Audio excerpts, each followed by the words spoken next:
이사야 58장 우리 1절에서 3절까지 우리 함께 읽도록 합니다. 크게 외치라, 목소리를 아끼지 말라. 내 목소리를 나팔같이 높여 내 백성에게 그들의 허물을, 야곱의 집에 그들의 죄를 알리라. 그들이 날마다 나를 찾아 나의 길 알기를 즐거워함이 마치 공의를 행하여 그의 하나님의 규례를 저버리지 아니하는 나라 같았어. 의로운 판단을 내게 구하며 하나님과 가까이 하기를 즐거워하는도다. 우리가 금식하되 어찌하여 주께서 보지 아니하시며 우리가 마음을 괴롭게 하되 어찌하여 주께서 알아주지 아니하시니까. 보라, 너희가 금식하는 날에 오락을 구하며 온갖 일을 지키는도다. 아멘. 우리가 계속해서 이사야 말씀을 이제 나누고 있는데 어느덧 이제 후반부를 향해 가고 있습니다. 오늘 58장에 있는 말씀은 이제 이스라엘 백성을 향해서 하나님이 신앙의 어떤 권면을 하는 말씀인데, 특별히 그들의 신앙 가운데 금식하는 신앙이 있었어요.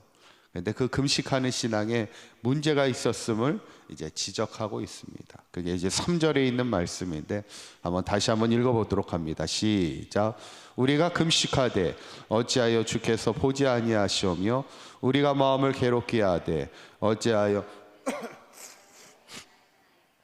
보라, 너희가 금식하는 날에 오락을 구하며 온갖 일을 시키는도다. 아멘. 지금 유다 백성이 금식하는데 문제가 뭐예요? 지금 보이기 위한 형식적인 신앙에 머물고 있다는 거예요. 지금 이스라엘 백성이 어떤 불만을 가져요? 내가 이렇게 금식하고 있는데 하나님이 왜 내 금식하는 신앙을 보지 않고 알아주지 않느냐는 그런 불만을 지금 하고 있다는 겁니다. 예전에는 참 금식을 많이 했습니다. 그죠? 옛날에는 금식하는 신앙이 많았었는데, 예전에 어떤 금식하는 분을 만났더니 그분이 자기가 지금 금식하고 있대요. 막 이러면서 얘기를 약간 자랑 비슷하게 막 하는데, 얼굴이 원래 금식하면 좀 그래도 얼굴이 좀 푸석푸석해지잖아요. 아무래도 곡기를 끊다 보니까. 근데 이분은 얼굴에 윤기가 그대로 있어요. 알고 봤더니 밥은 먹진 않는데 건강을 생각해서 영양제를 계속 먹고 있더라는 거예요. 금식하면서. 이게 뭘까? 이게 금식은 하고는 싶은데 그 완전히 끊기는 어렵고 막 이럴 때가 있어요. 우리의 신앙이. 당시 유다 백성들의 금식의 신앙의 문제가 뭐냐면, 이게 자꾸 보이기 위한, 알아주기, 하나님이 그냥 알아주기 위한 그런 신앙에 머물다 보니까 신앙의 본질은 실제로는 잃어버리고 있더라는 거예요. 오늘 성경 3절에 있는 말씀을 다시 한번 띄워주시면 뭐라고 나오냐면, 마지막 구절에 너희가 금식하는 날에 오락을 구하며, 오락이라는 게 뭐예요? 세상 즐거움을 따라 사는 거예요. 사실 금식이라는 게 뭡니까? 내가 더 절박하게 하나님을 붙드는 시간이잖아요. 내가 먹는 것까지, 곡기까지 끊어가면서 하나님께 집중하여 기도하겠다는 게 금식의 시간들인데, 그 금식하면서 오락을 하고 있으니 사실 금식의 본질적인 신앙을 잃어버린 거고, 온갖 일을 시키는도다, 이 말은 뭐냐면 사람들, 자기가 부리는 종들에게 막 일을 가혹하게 시키는 거예요. 사실 금식하는 신앙이라면 얼마나 높은 신앙입니까? 그러면 더 하나님의 백성답게 살아야지. 근데 본인은 금식하면서 하나님의 백성으로 살아가겠다고 하면서 사람들은 막 부리고 못 살게 하고 가혹하게 일을 시키고 있더라는 거예요. 어쩌면 금식하는 신앙이지만 그의 신앙이 전혀 하나님 백성답지 않은 그런 삶을 살아가고 있더라는 거예요. 그때 하나님이 유다 백성을 향하여 하나님이 기뻐하시는 금식이 무엇인지를 바르게 가르쳐 주는 것을 보게 될 때 7절에 있는 말씀입니다. 한번 읽어봅니다. 시작. 또 줄인 자에게 내 양식을 나누어 주며 유린하는 빈민의 집에 들이며 헐벗은 자를 보면 입히며 또 내 고륙을 피하여 스스로 숨지 아니하는 것이 아니하겠느냐. 아멘. 정말 하나님이 기뻐하시는 금식, 내가 곡기를 먹지 않는 그 양식을 그냥 가만히 그냥 그 양식을 놓고만 있으면 사실 그건 진정한 금식이 아니죠. 그 양식이야 조금 나중에 먹는 시간의 문제지. 진짜 하나님이 기뻐하시는 금식은 내가 먹지 않은 양식을 가난한 자에게, 줄인 자에게, 헐벗은 자에게 나누어 주라는 거예요. 그게 진짜 금식이라는 거죠.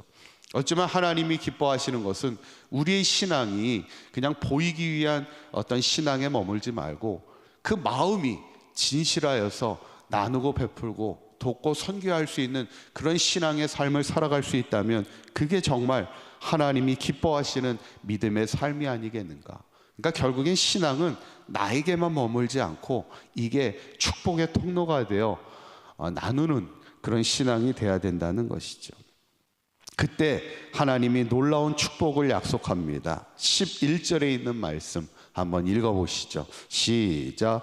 여호와가 너를 항상 인도하며 메마른 곳에서도 내 영혼을 만족하게 하며 내 뼈를 견고하게 하리니 너는 물된 동산 같겠고 물이 끊어지지 아니하는 샘 같을 것이라. 아멘. 그런 진실한 하나님의 사람들에게 하나님이 주시는 축복이 세 가지입니다. 첫째는 메마른 곳에서도 내 영혼을 만족하게 하신다는 거예요. 메마른 곳이 뭡니까? 부족함의 땅이잖아요. 광야의 땅이 메마르면 아무것도 없습니다. 부족함인 곳에서도 하나님이 필요한 것을, 있어야 할 것을 다 채워주셔서 만족하게 하신다는 것. 두 번째는 뭐예요? 물된 동산 같게 한다는 거예요.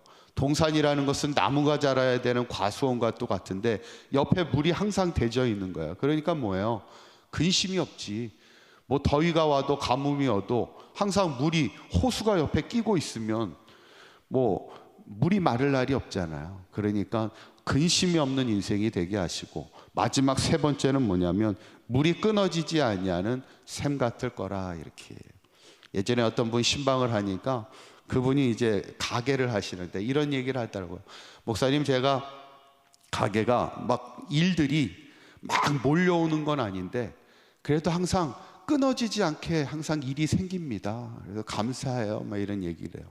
뭐 그러면 됐죠. 뭐 막 일들이 막 몰려오면은 물론 그것도 좋겠지만 그냥 그래도 끊어지지 않게 계속해서 일들이 이렇게 들어오게 되면 그게 감사죠. 뭐 오늘 말씀도 물이 끊어지지 않는 샘같이 마르지 아니하도록 하나님께서 있어야 될 은혜들을 계속해서 채워주시는 그런 풍성한 은혜를 누리는 삶.